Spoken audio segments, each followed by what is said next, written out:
வாழ்க வையகம், வாழ்க வையகம், வாழ்க வளமுடன். வாழ்க வையகம், வாழ்க வையகம், வாழ்க வளமுடன். வாழ்க்கை துணைவருக்கு வாழ்த்து. தனி ஒரு மனிதன் நிறைவாக வாழ தன் வாழ்த்து போதும் என்றாலும் தனிமை உலக நேதி அல்ல.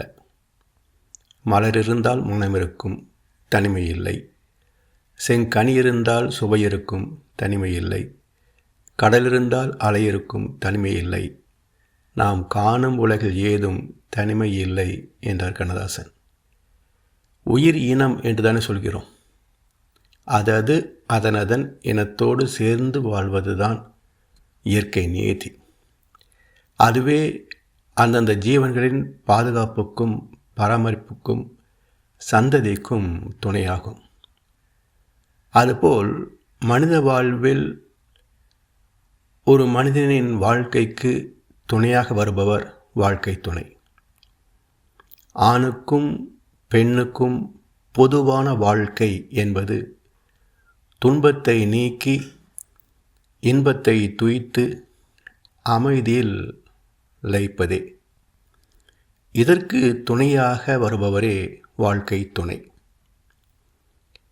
ஆணின் வாழ்வுக்கு துணையாக வருபவர் மனைவி, பெண்ணின் வாழ்வுக்கு துணையாக வருபவர் கணவர்.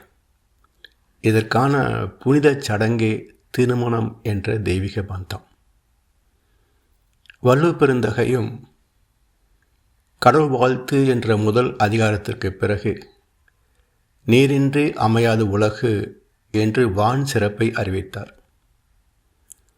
அதுக்கு அடுத்து மனித வாழ்வுக்கு வழிகாட்டக்கூடிய தகமை சார்ந்த ஞானிகளின் சிறப்பை நீற்றார் பெருமை என்று அறிவித்து அவர்களுடைய கடமையே அறம் வகுத்தலும் வலியுறுத்தலும் என்ற வாழ்க்கை முறையை சுட்டி காட்டுகிறார். இந்த அறம் யாருக்கு போதிக்கப்படுகிறது என்றால் 5வது அதிகாரம் இல்வாழ்க்கை. இந்த இல்வாழ்க்கைக்கு துணையாக வருபவர் வாழ்க்கை துணை என்பதனால் 6ஆம் அதிகாரம் வாழ்க்கை துணை. இந்த இல்லறத்தின் மிக பெரும் சிறப்பு என்ன என்றால் மக்கட்பேறு என்று 7ஆம் அதிகாரம். இதன் தொடர்ந்து வருகின்ற அதிகாரங்கள் அனைத்தும் இதை சார்ந்தவையே, இதற்கு வழிகாட்டக்கூடியவையே. இல்லறத்திற்கு அடித்தளம் புனிதமான தெய்வீகமான கணவன் மனைவி உறவு. ஆழம் விழுதுகள் போல் உறவு 1000 வந்துமென்ன, வேறென நீ இருந்தாய் அதில் நான் வீழ்ந்து விடாதிருந்தேன் என்கிறார் கண்ணதாசன். மரத்திற்கு ஆணிவேர் போல இல்லறத்திற்கு தம்பதியர் பந்தம் உறுதியாக இருக்க வேண்டும். ஒரு மனிதன் புண்ணியவான் என்பதை உறுதிப்படுத்துவது பண்புள்ள வாழ்க்கை துணைதான். வேடிக்கையாக ஒரு கதையை சொல்வார்கள். சாக்ரட்டிஸ் இடத்திலே ஒரு அன்பர் கேட்டார், வீட்டிலே திருமணம் செய்து கொள் என்று வற்புறுத்துகிறார்கள், என்ன சொல்வது என்று கேட்டார். சாக்ரட்டிஸ் சொன்னார், இதில் என்ன ஆராய்ச்சி தேவை இருக்கிறது, தைரியமாக திருமணம் செய்து கொள். நல்ல மனைவி அமைந்தால் வாழ்க்கை சொர்க்கமாக இருக்கும், இல்லை என்றால் உலகுக்கு ஒரு தத்துவ மேதை கிடைப்பார் என்றார். அவருடைய வாழ்க்கை அப்படித்தான் அமைந்தது. இது ராமகிருஷ்ண பரமஹம்சர், வேதாத்ரி மகர்ஷி போன்றவர்களுக்கு பொருந்தாது.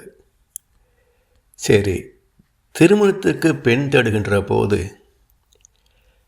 எந்த இளைஞனாவது அல்லது அவருடைய குடும்பத்தாராவது என்னுடைய மகனுக்கு ஒரு பெண் பார்த்துட்ருக்கேன், ஒரு நல்ல மூதேவியாக இருந்தால் சொல்லுங்களேன் என்றால் தேடுகிறோம். எல்லோரும் மகாலட்சுமியை தான் தேடுகிறோம். அப்படியே கிடைக்கிறதா? ஏன் இல்லை? வினை பதிவு நல்லவையாக இருந்தால் துணையும் சிறப்பானதாக அமையும். தீய பதிவுகள் அதிகம் இருந்தால் அவற்றை அடித்து துவைக்க தகுந்த துணைதான் அமையும். பர்த்தாவுக்கேற்ற பதிவிரதை என்றால் என்னாலும் கூடி வாழலாம். சற்றேனும் ஏறு மாறாக இருப்பாளேயாமாயின் கூறாமல் சந்நியாசம் கொள் என்றார் ஔவையார். மகர்ஷியிடத்திலே வருகின்ற வரைக்கும் மற்றவர்களைப் போல நானும் கொண்டிருந்த கருத்து என்ன என்றால் சொல்லிக்கொள்ளாமல் ஓடிப்போய் விடுவது என்பதுதான். மகர்ஷியிடத்திலே வந்த பிறகுதான் இந்த சந்நியாசம் என்ற சொல்லுக்கே உண்மையான பொருள் புரிந்தது. உறவிலே கண்ட உண்மை நிலை தெளிவே துறவு. சந்நியாசம் உறவிலே கண்ட உண்மை நிலை தெளிவே துறவு. அதாவது வேறுபட்ட இரு குடும்பங்கள், இரு தாய் தந்தையர், அவர்களுக்கு பிறந்த ஒரு மகன் மகள், அவரவர்கள் வளர்ந்த வாழ்ந்த சூழ்நிலை, கொண்டு வந்த வினைப்பதிவுகள், சிந்தனை திறம் எல்லாமே பேதப்பட்டு தான் இருக்கும். இவை எப்போதும் நான் பேச நினைப்பதெல்லாம் நீ பேச வேண்டும் என்று எதிர்பார்த்தால் முடியுமா? எனவே சகிப்புத்தன்மை, விட்டு கொடுத்தல், தியாகம் என அளவு முறையோடு கூடி வாழ்வதுதான் உறவிலே கண்ட உண்மை நிலை தெளிவு. அதுதான் கூறாமல் சந்நியாசம் கொள். காரணம் என்ன என்றால், நல்லதோ கெட்டதோ இன்னார்க்கு இன்னார் என்று எழுதி வைத்தானே தேவனன்று என்று சொல்வார்களே, அதுபோல அவரவர் வினை பதிவுக்கு தகுந்த ஒரு வாழ்க்கை துணைதான் இயற்கை அமைத்து தருகிறது. எனவே மணலை சூறாக்க முடியாது என்பதை ஏற்றுக்கொள்வதும், மணலை சூறாக்க முயற்சிக்காமல் வாழ்வதும் தான் அறிவுடைமை என வாழ்ந்து காட்டிய தகமை சார்ந்த தம்பதியர் வள்ளுவர் வாசுகி. திருமணம் என்பது ஏதோ பெரியவர்களாக பார்த்து பொருத்தம் பார்த்து முடிவு செய்து திருமணத்தை நடத்தி வைப்பதாகவும், அதுவே நமக்கு சொர்க்கலோகமாக அமையப் போகிறது என்ற கற்பனையும் எல்லா ஆணுக்கும் பெண்ணுக்கும் உண்டு. ஆனால் நிஜ வாழ்க்கை சந்திக்கின்ற போதுதான் சொர்க்கமும் நரகமும் கலந்ததுதான் இந்த வாழ்க்கை. சொர்க்கமும் நரகமும் நம் வசமே. நான் சொல்வதை உன் மனம் கேட்கட்டுமே. சத்தியம் தர்மங்கள் நிலைக்கட்டுமே. அது தாய்மையின் குரலாய் ஒலிக்கட்டுமே என்றார் கண்ணதாசன். அப்படிப்பட்ட தாய்க்கு பிறந்திருந்தால் அது சத்தியம் தர்மத்தை மதித்து வாழும். அதற்கு தகுந்த வாழ்க்கை துணையும் அமைந்திருக்கும். வாழ்க்கை சொர்க்கமாக இருக்கும். அப்படி இல்லாத போது இரண்டும் கலந்துதான் இருக்க முடியும். இந்த இரண்டு நிலைகளிலேயும் அமைந்தது நம்முடைய கர்ம பலனின் பரிசு. இதை புரிந்து கொள்ளாத போது எதிர்பார்ப்புகள் அதிகமாகி சகிப்புத்தன்மை குறைகின்ற போது பல விதங்களில் பிரச்சனைகள் தலையெடுக்கின்றன.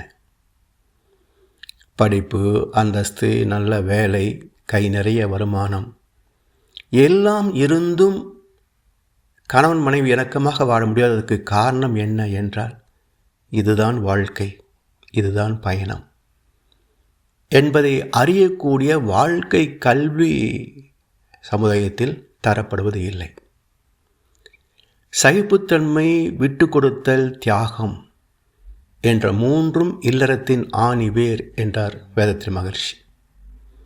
ஆதரவான வார்த்தையை பேசி, அருமை மிகுந்த மனைவியை நேசி, அன்பெனும் பாடத்தை அவளிடம் வாசி, அவளை விடவா உயர்ந்தது காசி என்றார் கண்ணதாசன். எனவே மனைவியின் குறைகளை ஏற்றுக்கொள்ளும் மனப்பக்குவம் கணவருக்கு வேண்டும். கணவரின் குறைகளை ஏற்றுக்கொள்ளும் மனப்பக்குவம் மனைவிக்கும் வேண்டும். எதிர்பார்ப்புகளை குறைத்து ஒருவருக்கொருவர் ஒத்து உதவி வாழக்கூடிய சகிப்புத்தன்மை வளர்த்து கொண்டால் வாழ்க்கை சிறப்பாகவே அமையும். முதல் பார்வையில் காதல், முதல் சண்டையில் விவாகரத்து என்பது பண்பாட்டின் வீழ்ச்சியே காட்டுகிறது. கண்ணதாசன் 1952 நினைக்கிறேன், அப்போ ஒரு பாடலில் 4 வரிகள் சொன்னார். மணமாலை தனை சூடி உறவாடுவார், மனம் மாறாமல் பல காலம் விளையாடுவார், ஒரு கால தமிழ்நாடு இதுதானடா, இதை உன் கால தமிழ்நாடு அறியாதடா என்று ஒரு 4 வரிகளை சொல்லியிருக்கிறார். எனவே தன்னையும் கணவனையும் சீராக பராமரித்து இல்வாழ்வு நிறைவு பெறுவது வளம், அது இல்லாதது பற்றாக்குறை. கணவரின் ஆற்றல், சிறப்பு, வருமானம் போன்றவற்றின் மதிப்பறிந்து வாழ்க்கை அமைத்து கொள்கின்ற பண்புள்ள பெண்ணின் குடும்பம் ஒரு அறிவு திருக்கோவில். அறிவுபூர்வமாக செயல்படுகின்ற பக்குவத்தை பெற்ற குடும்பத்தில் எல்லா வகையிலும் சுகங்களை தூய்க்கலாம். தேவையில்லாத பொருள் இலவசமாக கிடைத்தாலும் வேண்டாம் என்று சொல்லக்கூடிய பக்குவம் இருந்தால் பொருள் துறையில் நிறைவு பெற்றுவிடலாம். பிறந்த இடத்தில் நாம் எப்படியோ வாழ்ந்திருக்கலாம். ஆனால் இல்லறத்தை மேற்கொண்ட பிறகு அந்த சூழ்நிலைக்கும் வசதிக்கும் ஏற்றாற்போல் கணவன் மனைவி இருவருமே ஒருவருக்கொருவர் அனுசரித்து வாழ்வதுதான் வாழ்க்கை இனிமைக்கு கொள்ள முடியுமே தவிர, நீயா நானா என்று எதிர்வாதம் செய்தால் எப்படி பலனாகும்? வண்டியோட சக்கரங்கள் 2 மட்டும் வேண்டும். அந்த 2இல் ஒன்று சிறியது என்றால் எந்த வண்டி ஓடும்? எனவே கணவனும் மனைவியும் சமமானவர்களே, பொறுப்புள்ளவர்களே.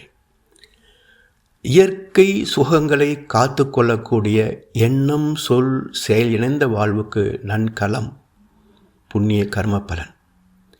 மங்கள வாழ்க்கை நடத்தும் தம்பதியரின் ஆத்மாக்கள் தூய்மையானவை. இத்தகைய மாட்சிமை மிக்க இல்லறத்தில் புண்ணிய கர்ம பலனுள்ள அறிவுமிக்க நல்ல குழந்தைகள் பிறப்பார்கள். அதனால் பெற்ற வாழ்க்கை துணையை வாழ்த்தின் மூலம் ஓரளவுக்காவது இணக்கமாக அமைத்து கொண்டு சிறப்போம் என்ற நம்பிக்கையில்தான் மகிழ்ச்சி அவர்கள் தவத்தின் முடிவில் வாழ்க்கை துணையை வாழ்த்த வேண்டும் என்று அமைத்திருக்கின்றார்கள். வாழ்க வளமுடன். ஸ்கை வேதாத்திரியம் அமுதம் சேனலுக்கு இதுவரைக்கும் சப்ஸ்கிரைப் பண்ணின அனைத்து அன்பர்களுக்கும் மிக்க நன்றி.